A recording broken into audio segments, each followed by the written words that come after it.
سورہ بقرہ کی ان آیات کو نماز میں تلاوت کرتے ہوئے میرے دل میں خیال پیدا ہوتا ہے کہ میں ان گناہوں کی معافی مانگ رہا ہوں جو بھول کر یا چوک کر ہو گئے،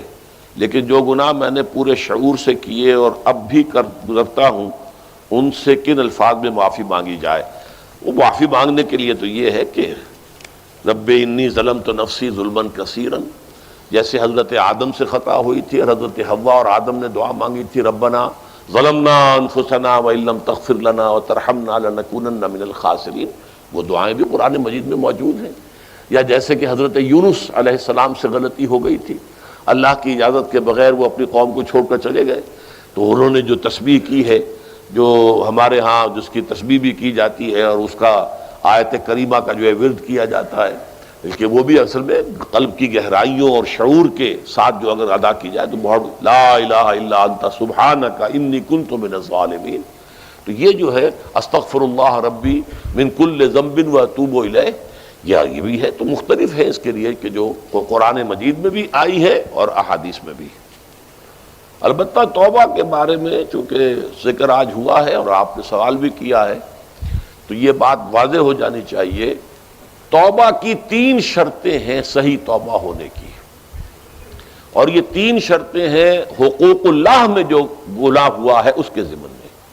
حقوق العباد میں ہوا ہے تو 4تھی شرط اور ہے۔ وہ 3 شرطیں کیا ہیں؟ گناہ پر حقیقی پشیمانی ہو، دل میں شرمندگی ہو، تعسف ہو کہ یہ کام میں نے کیوں کیا یا کیوں کرتا رہا اب تک، اور نمبر 2 عزم مصمم ہو کہ آئندہ ہرگز نہیں کروں گا، اور نمبر 3 اس کو چھوڑ دے بالفعل، وہ عزم مصمم پر عمل شروع ہو جائے۔ اگرچہ یہ ہو سکتا ہے کہ پھر غلطی ہو جائے، پھر ذہول ہو جائے، پھر نسیان ہو جائے، کوئی پرواہ نہیں، اس وقت جب کہ وہ توبہ کر رہا ہے نمبر 1 پشیمانی ہو حقیقی، نمبر 2 عزم مصمم ہو کہ دوبارہ ارتکاب نہیں کروں گا، نمبر 3 بالفعل اس کام کو چھوڑ دے۔ 3 کام اگر ہوں گے تب جا کر حقوق اللہ کے ضمن میں وہ توبہ صحیح ہوگی۔ فَإِنَّهُ يَتُوبُ إِلَى اللَّهِ مَتَابًا، توبہ جیسے کی جاتی ہے اس کی یہ تقاضے ہیں۔ اگر تلافی کر سکتے تلافی کیجئے، کسی کا مال ہڑپ کر لیا تھا واپس کر دیجئے، اس کے بغیر معافی نہیں ہوگی۔ اگر وہ فوت ہو چکا ہے، واپسی ممکن بھی نہیں ہے، تو ٹھیک ہے، اللہ تعالیٰ کے ہاں جو ہے وہ اس کا آپ کی نیکیاں اس کے حوالے کر دی جائیں گی۔ یا یہ کہ اگر زندہ ہے آپ اب نہیں بھی دے سکتے اس کا مال، یا آپ نے جا کے کہا بھائی میں نے آپ پر تہمت لگائی تھی، میں آج معافی چاہتا ہوں، خدا کے لیے مجھے معاف کر دیں۔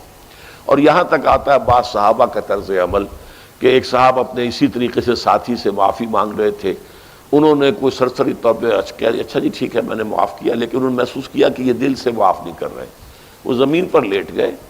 اور اپنا گال ایک جو ہے زمین پر ٹکا کر دوسرے کا، اس پر میرا اپنا پاؤں میرے دوسرے گال پر رکھو تو مجھے یقین ہوگا کہ تم نے واقعی مجھے معاف کیا ہے۔ تو یہ کیفیت تو اس انسان کی ہوگی نا جسے واقعتاً محاسبہ اخروی کا احساس ہو اور شدید کہ اس کی جواب دہی ہوگی،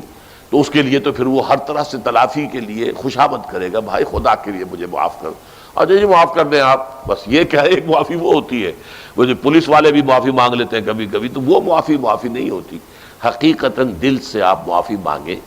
تو وہ ہے معافی، اور واقعتاً دل سے معاف کریں۔ تو یہ ہے 4تھی شرط ہے کہ جو حقوق العباد کے سلسلے میں ہے۔